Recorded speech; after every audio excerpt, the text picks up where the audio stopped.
In light of a number of incidents that have happened in the last few days, in the last few weeks, where for some bizarre reason we seem to have a spurt of attacks being done by people that claim to be following our faith across the world, whether it's in this country or in Australia or other places, just doesn't make any sense what's going on. If these people are Muslims and misusing and abusing Islam, we'll be the first to say they have nothing to do with our faith, and it is misguided, and it is something that is completely wrong. But then somebody like me has to go on, because I am perplexed at the sheer quantity of these types of attacks taking place out of nowhere, and the resurrection of an entity, the Islamic State, that we thought is long gone. It just doesn't seem normal.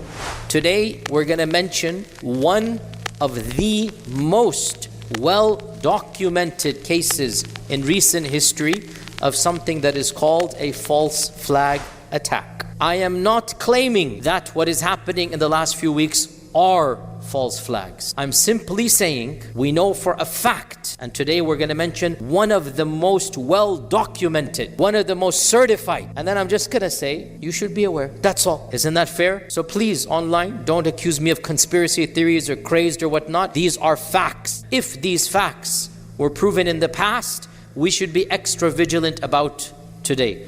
Firstly, what is a false flag? A false flag operation is an operation that is done by one group pretending to be another. And it is typically done against the group itself, so that publicity and PR and perception is changed. And people's sympathies change, because the perception is, oh, these are poor people, they were killed, they were attacked, they were bombed by those crazy radicals. We need to do something about those crazy radicals. And it turns out it wasn't the crazy radicals, it was the people who are telling you to be worried about the crazy radicals. Now, when you say this generally, people say, oh, you're conspiracy theorists. But this is people who have never studied history. We know many documented cases that are now verified in the last century, forget in its history, that are done by governments against their own governments, or by governments against their allies, in order for the public to be sold a lie. And two or three that you should look up, not today's topic, and not related to today's topic. Look up Operation Ajax in Iran's history, and how the only democratically elected president of Iran was overthrown by the direct commands of this government, our government, by the CIA. They engineered a coup to overthrow the democratically elected president of Iran, to put in a dictator. And for the next 20 years, the anger against that dictator was also the anger against this country. And the anger that the people had, I'm not justifying it, but that anger that they had was a reason for it. And when the Iran hostage crisis took place, I'm not justifying it. That anger is not coming out of thin air. That's all I'm saying. Look up Operation Ajax.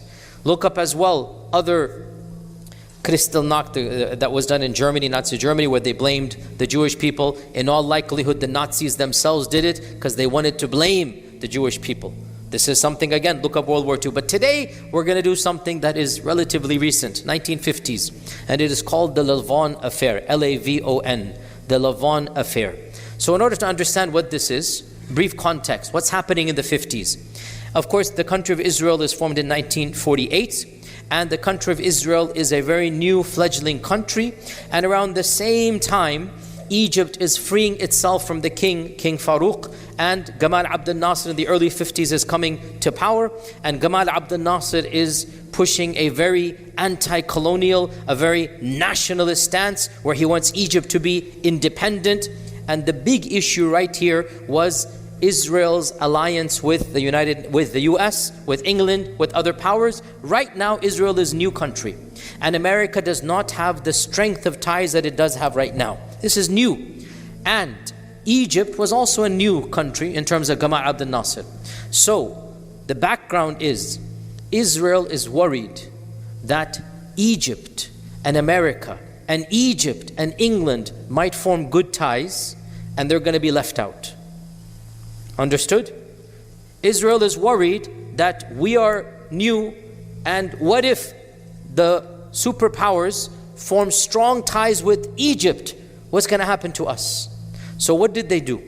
At the time frame, the Suez Canal, which is one of the most important, naval canals in the world, the Suez Canal was under the control of the British, right? Now Egypt has taken back partially, and back then it was under the control of the British. And the Western powers needed the Suez Canal. So Israel thought, what if we create the perception that Egypt is an unstable country? They cannot control their own radicals. They need us to be the superpower in the region. So we will destabilize the PR of Egypt. This is going to terrify America and England and France, and they're going to realize we cannot trust Gamal Abdel Nasser, we cannot trust Egypt, we have to trust the neighbors, which is Israel. So what was done? In 1954, the Israeli intelligence known as Mossad, which is the equivalent of the CIA, the Israeli intelligence decided, and this is now, as I said, everything I say is now documented. This is not conspiracy, and Israel has of recent acknowledged that they did this. That's the key point. I'm not saying anything that they don't acknowledge. Now they acknowledge it. In 1954, they said, let us create a series of terrorist attacks in Egypt and blame the Muslim Brotherhood. It's nothing new, guys. And also, because this is the 50s, in America, what was the big bogeyman in the 1950s? Which means which party? The Communist Party. So, Israel said, let us say the communists. What did the communists have to do in Egypt? The communists and the Muslim Brotherhood are coming together. Fear-mongering. How ludicrous that the communists and the Muslim Brotherhood are going to, come together. Just like 25 years ago, the Ba'athist Saddam Hussein and Al-Qaeda are working together. Like, you have to have zero knowledge of reality to put these two together, right? But that's the reality, tried and tested method, right? The communists, what have they got to do with the Muslim Brotherhood? What has it? But no. So because 50s, who's heard of the Muslim Brotherhood back then? There's the Muslim Brotherhood, the bells of warning, whatnot. And you have the Communist Party. So Israel says, let us undertake a series of terrorist bombings on Egyptian soil and blame the Muslim radicals and blame the communists, so that America thinks we cannot trust Egypt. They cannot even control their own backyard. We have to trust Israel instead of Egypt. And so they had a cell of Egyptian Jewish folks. Pause here. Egypt was always the home to many tens of thousands of Jewish people since the time of the expulsion in Granada. Muslim lands had always welcomed people of Jewish background in Tunisia, in Algeria, in Morocco, in Libya, in Egypt, in Iraq. Tens of thousands of Jewish people resided peacefully. No problems, no nothing. In Palestine, there were Jewish people living with peace, no problem, because we welcomed anybody who wants to come Ahl Kitab. So Egypt had 70,000 Jewish people, I think, before World War I. By the time World War II happens, it's down to around 40,000. Still 40,000, that's not a small number. There were amongst them spies working for Mossad. And again, this is understandable. That is going to happen. You're going to have divided loyalties. And so some of the Egyptian Jewish people became spies for Mossad. They were trained and they were sent back to be sleeper cells, which is, again, every country does it to every country. I'm not trying to drum up any other conspiratorial theories here. So Mossad contacted this group and they said, okay, we're going to target American targets on Egyptian soil. This is Israel. We're going to target American cultural buildings, American libraries. We're going to target generic buildings like post offices, like the cinema. And we're going to put bombs there, and we're going to say, who did it? Radicals, Muslim Brotherhood. They did it. And that's exactly what happened.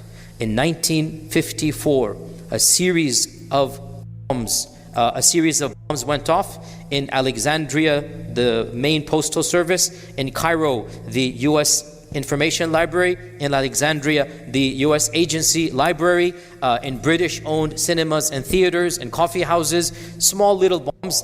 These were people building bombs at home. They didn't have massive bombs, so small bombs, but still bombs. It's terrorist attack taking place here and there. And who taught them how to make the bombs? Mossad. Who's supplying them? Mossad. Who's telling them? All of this is Mossad. What happened was, on the 14th of July, one of the people who was going to target a very large theater in Cairo, the Rio Theater in Cairo, his name is Philip Nathan's son, that he was walking to place the bomb in the theater, and whatever happened, the bomb accidentally went off in his pocket, blew his thigh off, right? As he's walking to the theater, the bomb goes off early. So obviously the police come, they arrest him, and what unfolds is one of the biggest scandals in Israeli history at the time, because now he's caught. There's no Muslim Brotherhood, there's no communists. You are clearly a planted agent. You are clearly coming from a foreign country, and he has to confess with a whole series of names, many of them local Egyptian people of a Jewish background, and many of them Israeli, Mossad spies. He has to confess all. And so over 15 people are arrested. I don't want to go into all the detail over there. 3 of them, I think, committed suicide in jail. 3 of them just literally before they attempt. 3 of them, I think, were executed. Don't quote me in the numbers, but the trial took place, and I think 10 or something were given very long sentences, each one according to their crime and whatnot. And Egypt made a big issue. We have a Mossad sleeper cell, and this is what they tried to do, and the trials were publicized.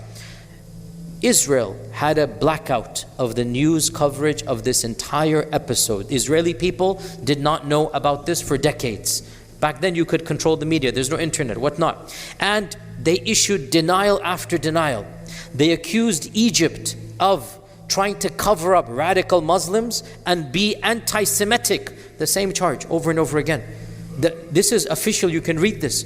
Israel accused Egypt of being anti-Semitic. Why? Because you're saying that Jewish people did the bomb. This is anti-Semitism. This is a libel, blood libel. The same thing. There's a blood libel. How dare you say that, we did this. And they kept on denying, and Egypt kept on trying to prove. This trial became extremely famous. You find New York Times articles about it, you can still see this. And it resulted in many things. First and foremost, I'm not saying this is right. It is what it is. It happened. There was a massive backlash against the Jewish population in Egypt. Then everybody started thinking, oh, so you're actually a spy. Because it turned out 15 spies were actually uncovered. And subhanAllah, this is the irony.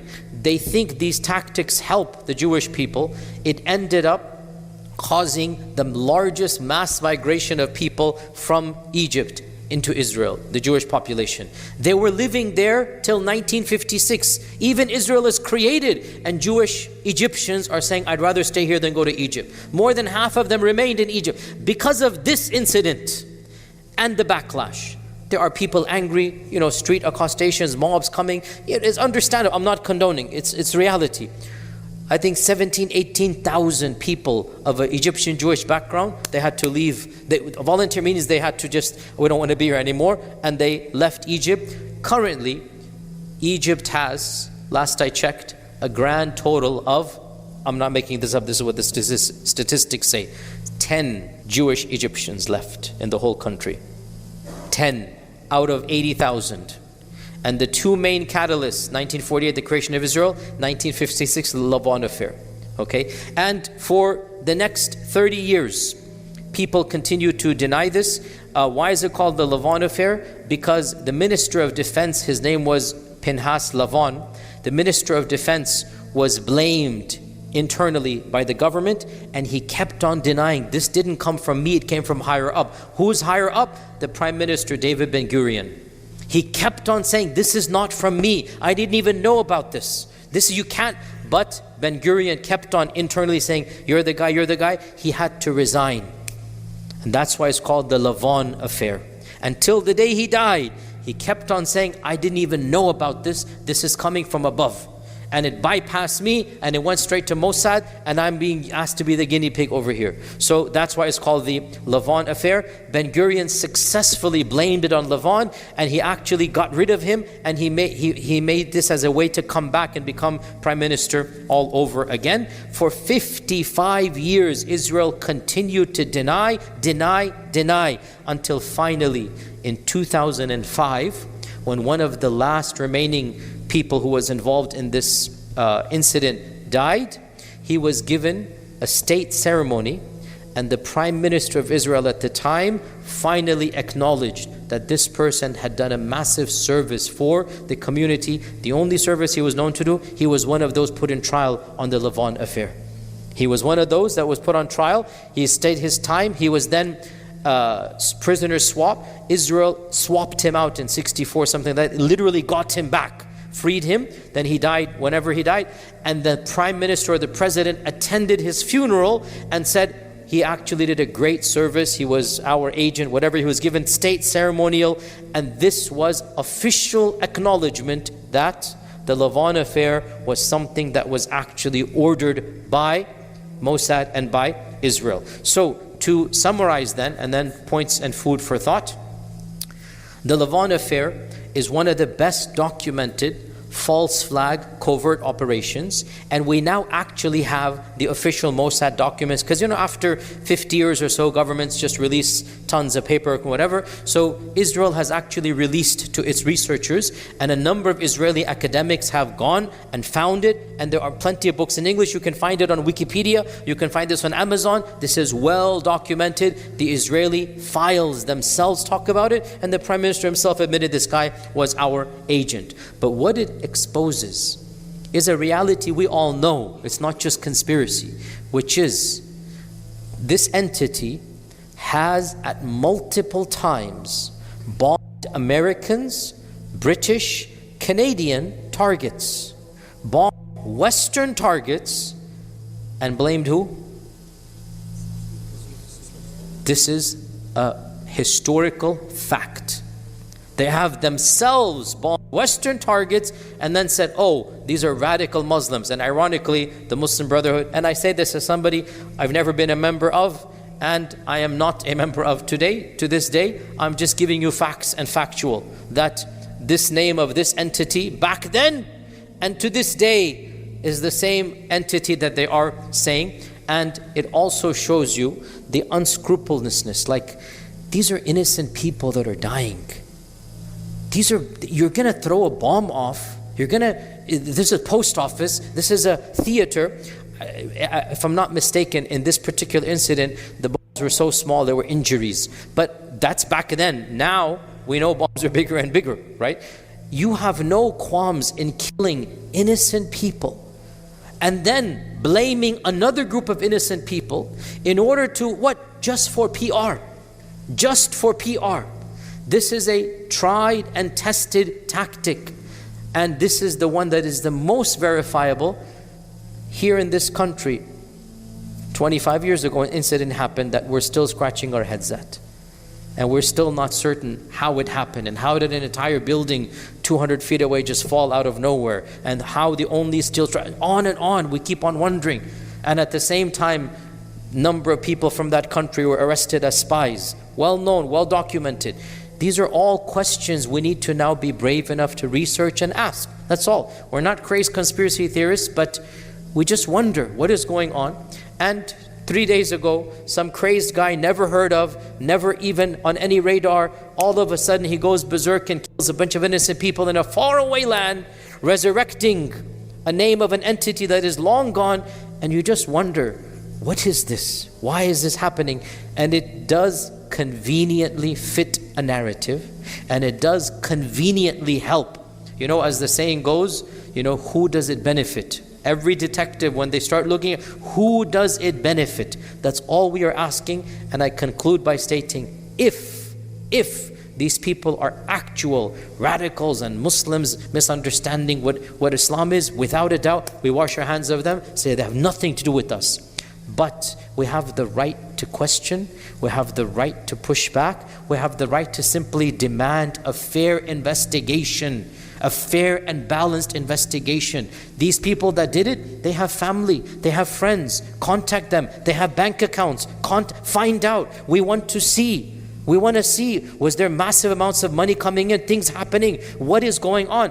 What, did their family see this radicalization? And if they are radicals, wallahi, we will understand, because we know there are radicals amongst us and amongst every group. I'll be the first to say that. We have crazies, they have crazies. If it turns out these are actual crazy people, jihadists, they're whatnot, we will be the first to say, nothing to do with us. But it just seems very strange for people that have no background, that were not involved in any movement, and then to have this type of thing. So in the end, we ask Allah subhanahu wa ta'ala to protect all of us from false flag operations. We ask Allah Azza wa Jalla that we have cutting edge journalism, investigative journalism. We ask Allah subhanahu wa ta'ala to bless the ummah with positive PR. Wa jazakumullahu khairan. Assalamu alaikum.